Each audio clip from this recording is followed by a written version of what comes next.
Isang 8 taong gulang na batang babae ang bigla na lang nawala sa kanyang sariling kwarto. Ang batang babae ay minolestya, binugbog at saka iniwan itong patay. Yan ang inakala ng isang sospek at ang alam niya ay ligtas na siya sa krimeng nagawa. Kawawa naman ang bata para sapitin ito. Hindi siya makapagsalita dahil sa sugat na natamo sa lalamunan at puno ng sugat ang kanyang katawan, pero buti na lang at himalang nakasurvive ang bata. Lahat ng detalye ay natandaan niya, pati ang sospek ay namukhaan niya at siya mismo na biktima ang makakalutas sa kanyang kaso. Sa lugar ng maliit na bayan sa Dickinson, Texas, kasama ni Jennifer ang kanyang ina na isang single mom sa isang apartment. Ito ay si Ellen Sweet. Nasabi pa ni Jennifer na noong bata siya ay takot siyang matulog mag-isa. Takot ding matulog pag walang ilaw o madilim. Kaya para sa kanya ay mas masarap matulog pagkasama mismo ang ina. August 9, 1990, sinabi ni Ellen kay Jennifer na matulog siya sa kanyang kwarto dahil maaga siyang gigising at aalis ng bahay. Agad namang nagpunta sa kwarto ang bata. Para mawala ang kanyang antok ay nagbasa siya ng kanyang libro at dito ay nakatulog na nga si Jennifer. Sa umaga ay nagulat na lang si Ellen dahil pagpunta niya sa kwarto ay wala na si Jennifer doon. Nakita niyang nakabukas na lang ang bintana sa kwarto. Dumating ang mga pulis at naghanap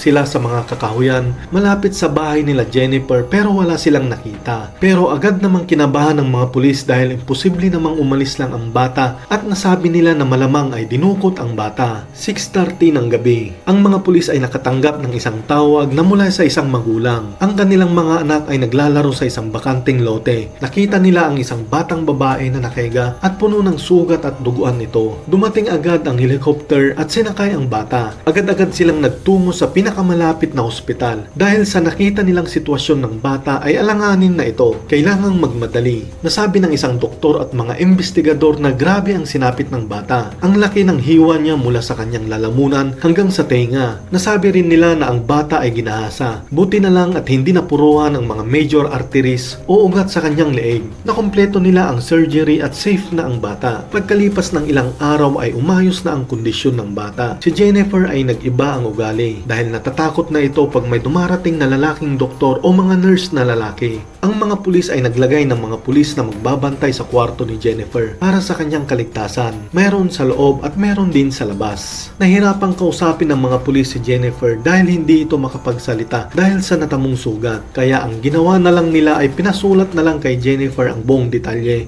o kwento ng pangyayari sa kanya. Pati ang mga tanong ng mga pulis ay kailangan niyang masagot ito. Nasabi niya sa kanyang sulat na nagpanggap ang isang lalaki na undercover na pulis ito. Hinila ako ng lalaki at sinakal niya ako. Sinubukan kong sumigaw pero nahirapan ako dahil tinakpan niya ang aking bunganga. Bigla niya akong kinarga at sinakay sa sasakyan. Sinabi niya ulit na pulis siya at wag na wag akong gagawa ng aksyon gaya ng pagsigaw o pagtakas. Nasabi na lang ni Jennifer sa sarili niya na mali ang pangyayaring ito. Hindi ito pulis at masamang tao ito. Naisip na lang niya na kinidnap na siya. Natatakot siya sa pwedeng mangyari sa kanya at kung ano pa ang gagawin sa kanya ng lalaki. Itinigil ng lalaki ang sasakyan sa isang elementary school at sinabi na lang niyang aantayin na lang natin na sunduin ka ng mama mo. Ang lalaki ay nagsigarilyo at uminom na lang sa sasakyan. Pagkalipas ng ilang minuto ay nag-drive ulit ang lalaki at sinabihan si Jennifer na hindi ka na masusundo ng mama mo. Dito na nangyari ang mga dapat hindi mangyari. Hindi na natin isasalaysay at wag na lang nating banggitin pa ang ibang detalye bilang respeto kay Jennifer at baka may strict tayo ni Lolo YT. Pagkagising niya ay nihila siya ng sospek at wala namang damit ang babae. Nagpanggap siyang patay para makaligtas sa sospek. Kahit na 8 taong gulang lang si Jennifer ay nakitaan ng talino dahil alam niya ang kanyang ginagawa at ang katapangan ng bata. Sa pagsikat ng araw ay may naririnig siyang mga bata na naghihiyawan at naglalaro, pati ang mga aso na tumatahol sa damuhan. Sinubukang sumigaw ni Jennifer pero masakit ang kanyang lalamunan. Tanging nagawa na lang niya ay takpan ang sugat nito sa lalamunan. Nanghihina na si Jennifer at nawawalan na ng malay. Nagigising na lang siya dahil sa mga kagat ng langgam sa katawan niya. Iniisip na lang niyang, kaya ko ito. Kayang-kaya ko ito. Pag nakasurvive ako ay huhuliin kita. Yan ang tumatak sa isip ni Jennifer. Natatandaan niya ang muka ng lalaki. May piklat ito sa kanyang muka. May mga lata ng beer at mga sigarilyo sa loob ng sasakyan. Pinilit niyang tandaan lahat ng mga yon at isinulat niya dahil alam niyang makakatulong yun sa pagresolba ng kaso. Tinanong din kung alam ba niya ang pangalan ng sospek. Natandaan naman niya ito at isinulat ang pangalang Dennis. Tinanong ang itsura ng lalaki at drawing naman ito ng sketch artist na kinuha ng mga pulis. Ito ang magiging basehan nila kung ano nga ba ang itsura ng suspect. Nung natapos nila ang sketch ay agad nilang ipinalabas ito sa media. Sinabing kung sino man ang nakakakilala rito ay ipagbigay alam sa mga pulis agad. Sobrang naasar si Jennifer dahil gusto niyang magsalita at sabihin ang gustong sabihin pero hindi niya magawa. Pero biglang isang nagkaroon ng himala. May maliit na boses ang lumabas sa kanya. Pati ang mga doktor ay nagulat sa nangyari. Ang pagkakaalam kasi nila ay nasira na lahat ang kanyang lalamunan at hindi na makakapagsalita pa. Noong na-discharge sa ospital si Jennifer ay bumalik na ito sa bahay at pagkalipas ng isang taon ay bumalik na ito sa paaralan. Natatakot pa rin ang buong komunidad dahil hindi pa nila alam kung sino ang may gawa sa kanya at maaari pa itong gawin ng suspect sa susunod na araw, buwan o taon. Ang police department ay nagdagdag ng mga tao upang ikalat sila sa mga lugar gaya ng paaralan, hospital, mga park at mga lugar na maraming tao. Habang lumilipas ang araw, buwan at taon ay ang kaso ay palubog na ng palubog. Nasabi na lang ng investigador na hindi maaari ito. Dapat may managot na tao sa sinapit ni Jennifer. Ang kaso ay nabot ng 18 taon. Sobrang tagal bago ito naresolba. Isang araw nakatanggap ng tawag si Jennifer kay Detective Ten Cromie. Gusto ni Tim na magkita sila at pag-usapan ang kaso. Nagkita ang dalawa. Sinabi ni Tim na gagawin niya ang lahat ng kanyang magagawa upang maresolba ang kaso bago magtapos ang kanyang karir. Dahil sa sinabi ni Tom ay nagkaroon ng pag-asa si Jennifer na malulutas nga ang kaso. Tumulong na rin sa kaso si Richard Renison na isang FBI special agent. Lahat ng kapit ng agent ay ginawa niya. Kahit mismong si Jennifer ay sinabing tutulong ako sa aking kaso mismo. Tutulong ako dahil ako lang mismo ang nag-iisang witness. Ang mga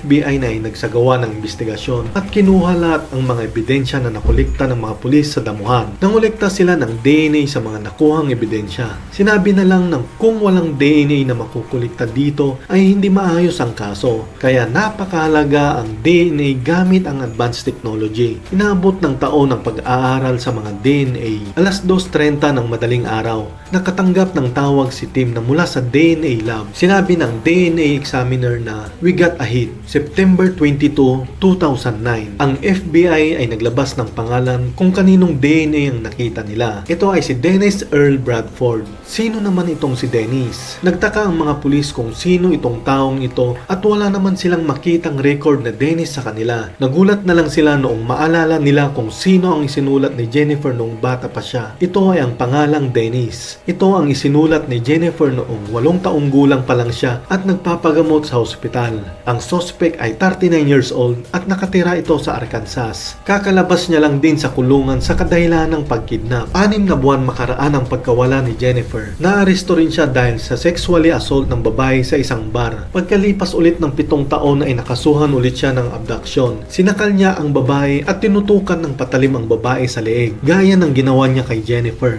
Ang DNA at fingerprints na nakuha sa kutsilyo na ginamit niya sa babae at ang DNA at fingerprints din na nakuha kay Jennifer ay match na match ito. Tinignan din nila ang driver's license niya noong 1990 at dito nakita nila na ang picture niya noon at ang na-sketch na mukha ng artist ay iisa. Magkamukhang magkamukha. Inaresto nila agad si Dennis. Tinawagan naman nila si Jennifer agad at sinabing nasa kamay na nila si Dennis Earl Bradford. Inamin ni Dennis lahat-lahat ng kanyang ginawa. Lumabas din sa media si Jennifer para magbigay pasasalamat kay Detective Tim Cromie sa buong Dickinson Police Department, sa mga tao na tumulong at pati na rin sa mga FBI na tumulong para malutas ang kaso. Makaraan ang 20 years ay natapos din ang kaso. Saktong August 10 naman pareho ang araw ng pagkadukot niya at sa araw ng pagkakakulong ni Dennis. Para kay Jennifer ay ito ang pinakamagandang regalo sa kanya. Gagawin na sana ang pinakahuling trial kay Dennis pero hindi na ito nangyari. Si Dennis ay nagpakamatay. Nagbikti si Dennis. Nagpunta si Jennifer sa kanyang puntod. Dito ay may binasa siyang sulat para kay Dennis. Lahat ng hinanakit niya ay sinabi niya rito at ang matagumpay na sinabi niyang siya ang nanalo sa laban nilang dalawa. Yan ang ating kwento tungkol kay Jennifer na pilit pa ring lumaban at hindi isinuko ang kanyang kaso. Kung gusto niyo ng ganitong kwento ay pasubscribe, share at like na rin po. Salamat at God bless!